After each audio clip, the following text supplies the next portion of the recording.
मूल्यांकन। एक साधु राजा के पास पहुंचा। राजा ने साधु से कहा, लज्जा किस बात की है भगवान, कहिए मैं आपकी क्या सेवा कर सकता हूँ। फिर संकोच मिश्रित भाषा में साधु ने कहा, मेरी इच्छा आपके कोषागार को देखने की है। राजा साधु को लेकर कोषागार में पहुंचा। हीरे, पन्ने, मोती, माणिक, नीलम आदि रत्नों का संग्रह और भंडार देखकर साधु ने राजा से प्रश्न किया, इन पत्थरों का क्या करते हैं आप? इन पत्थरों से आपको कितनी आय होती है? राजा बोला, महाप्रभु, इनसे आय नहीं होती, अपितु इनको सुरक्षित रखने के लिए बराबर व्यय करना पड़ता है।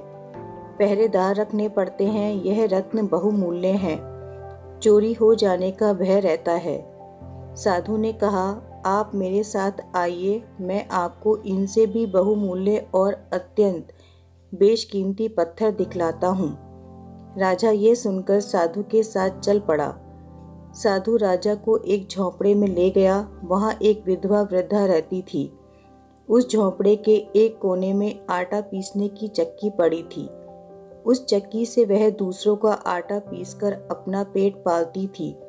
साधु ने चक्की के पत्थरों की ओर संकेत करते हुए कहा, राजन, तुम्हारे उन उपयोगीहीन पत्थरों से तो यह चक्की के पत्थर बहुमूल्य हैं, क्योंकि इनसे यह विधवा अपना जीवन यापन करती है। यह पत्थर इसके जीवन का आधार हैं।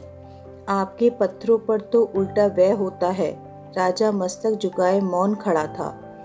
साधु पुनः बोला, नरेश, वस्तु का मूल्य उसकी सुंदरता एवं संग्रह में नहीं, उसकी उपयोगिता में है। सीख, पत्थर पूजे हरी मिले तो मैं पूजूं पहाड़, ताते तो चाकी भली पीस खाए संसार।